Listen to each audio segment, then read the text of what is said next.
Good morning and welcome. You're watching the Breakfast Rundown on TV1. I'm Theruni Karunaratna. We're coming to you live and direct from our Newsfirst studios here in Colombo. As always, this morning we have several key local stories as well as news overseas coming in from South Korea.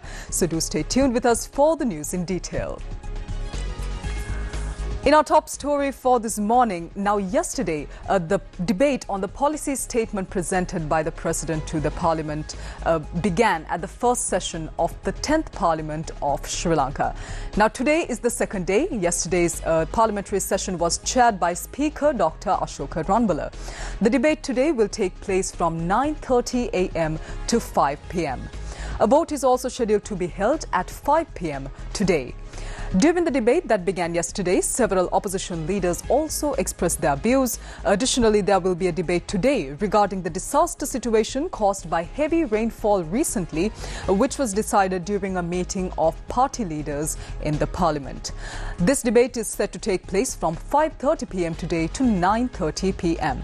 This debate will be proposed by the opposition as an adjournment motion. The Sirasa Shakti Sahanayatra began its journey from the Sirasa TV head office in Colombo last morning, aiming to support those affected by the recent extreme weather conditions. Essential items are being distributed to communities in the northern and eastern provinces of Sri Lanka. Leader of the Gum at the Movement and Group Director of the Sirasa Shakti Media Network, Shavan Daniel, and other top officials joined this event. On Sunday and Monday, people visited collection centres located at the Sirasa TV head office in Colombo 2, Old Kadiresan Vajrapillayar Kovil in Bambalapitiya, Sri Venkateshwara Mahavishnu Kovil in Nadimala Dehivala, Shirdi Sai Centre of Sri Lanka in New Chetty Street, as well as the Grand Mosque in Colombo, and donated essential items to support those affected by the adverse weather conditions that Sri Lanka experienced over the past week. Now, 4 teams were dispatched to Mana, Batiklo, Mulathu and Ampara to distribute these relief packages.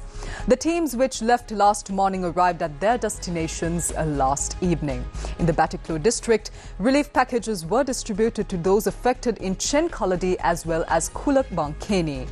Our Newsfirst correspondents reported that relief packages were distributed to people in several areas of the Mana district as well. The Sirasa Shakti Sahanayatra team is ready to assist affected people in the Ampara as well as the Mulathu districts of Sri Lanka. Well, the Department of Examinations says that the GCE advanced level examination that was put on hold due to the adverse weather conditions that the country experienced will resume today. Accordingly, the examination will be conducted as per the given timetable and the candidates can refer to it as it is the same timetable that's mentioned in their admission cards as well. Now, joining a special media briefing last evening, Commissioner General of Examinations Amit Jayasundara said that the subjects for which exams were not conducted due to the adverse weather will now be conducted from the 21st to the 31st of December 2024. He added that if any candidate faces difficulties in travelling to their designated examination centres, they may also face the GCE advanced level examination in the nearest examination centre, the centre that's located in the most close proximity to their location at that moment. Meanwhile, the Agricultural and Agrarian Insurance Board says that the compensation for crops damaged due to the recent extreme weather conditions and floods will be provided before the end of this year. Its chairman Premasiri Jasingha Arachi says that the damage assessments have commenced by now and that 15 teams have been assigned for this purpose. He added that a compensation of up to 40,000 rupees per acre will be provided to farmers who cultivated paddy, maize, soybeans, potatoes, chili as well as big onions. On to more local news now. The Ministry of Public Security and Parliamentary Affairs has announced that approval has been granted to allocate 3 billion rupees for the payment of outstanding food and accommodation allowances for police officers of Sri Lanka. Minister of Public Security Anand Vijaypala stated that due to a lack of funds, these allowances had not been paid for more than 3 months. Accordingly, each police officer will receive a minimum allowance of 28,500 rupees.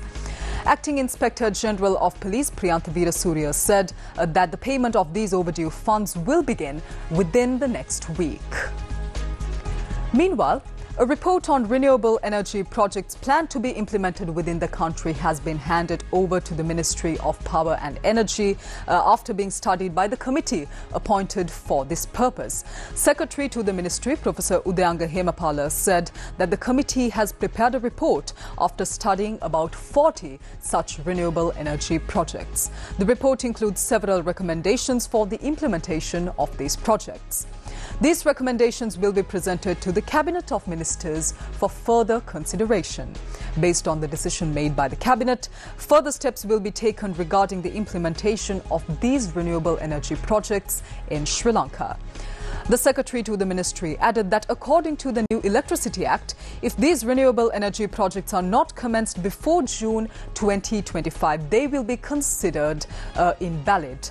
The ministry also announced that the expected electricity generation capacity from these projects would exceed 250 megawatts. Let's move on to more local news now. The Department of Immigration and Emigration has initiated a special investigation regarding the tender process for purchasing 5 million e-passports. This was informed to the Court of Appeal yesterday by Senior Additional Solicitor General, President's Counsel Sumathi Dharmavardhana. This tender process is being investigated by the National Procurement Commission of Sri Lanka. The matter was taken up for consideration before a bench of Court of Appeal judges Muhammad Lafar and P. Kumara Ratnam.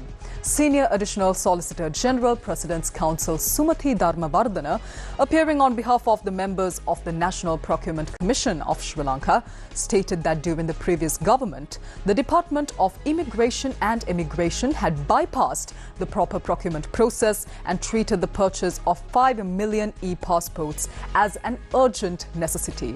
The National Procurement Commission had therefore begun a special inquiry into the awarding of this tender. He further informed the court that a report related to the investigation will be submitted to the court in the near future. The Court of Appeal had earlier issued an interim injunction preventing the implementation of the cabinet decision to purchase 5 million e-passports. The respondents in this writ petition include a former Minister of Public Security Tiran Alas and former President Ranil Wickremesinghe, among other parties. The petition is scheduled to be called up once again on the 23rd of January 2025. Now, the second International Symposium of Drug-Related Studies in December 2024 was held in Colombo yesterday. The second International Symposium on Drug-Related Studies 2024, themed Balanced and Coordinated Energy Strategy for Building a Drug-Free Community with Active Citizen Engagement, was organized by the National Dangerous Drugs Control Board in Sri Lanka in partnership with Japan International Cooperation Agency, or JICA. High-ranking officials of the Sri Lanka Police and Navy, along with other officials, attended this symposium. The symposium aims to bring together experts and stakeholders to discuss evidence-based research, innovative strategies and best practices in drug prevention as well as control. Let's move on to news overseas for this morning. Our first international story is coming in from South Korea. In a late-night TV address, South Korean President Yoon Suk-yeol declared martial law in the democratic nation, arguing that the move was needed to protect the country from North Korean elements as well as anti-state forces. Less than 2 hours later, with 190 of its 300 members present, South Korea's parliament voted down this measure and ruled the martial law invalid. Soon after, President Yoon Suk-yeol reversed course and announced that he would lift the martial law this time. South Korea's main opposition party has called on President Yoon Suk-yeol to resign or face impeachment following his decision to briefly declare martial law in the democratic nation of South Korea. Meanwhile, President Yoon Suk-yeol's morning schedule for Wednesday has been cancelled, and this is according to an official from his office. Yoon had previously been due to preside over a meeting at 10 a.m. local time, but has now withdrawn from that event. He has yet to make a public appearance since declaring martial law yesterday, and opposition lawmakers have signalled their intention to put forward a bill to potentially impeach him in the coming hours if he does not resign from his position. However, protests are starting in South Korea as the country wakes up hours after President Yoon Suk-yeol lifted the martial law order. They're demanding that Yoon resigns for making this decision to briefly declare the martial law. Protesters are gathering in Seoul, holding signs in near freezing temperatures that are hovering around a -1 degree Celsius. Well, that brings to a close this morning's edition of The Breakfast Rundown on TV1. I'm Theruni Karunaratne. I'll see you again tomorrow at 7 a.m. right here on TV1. Until then, take care. Have a wonderful day ahead.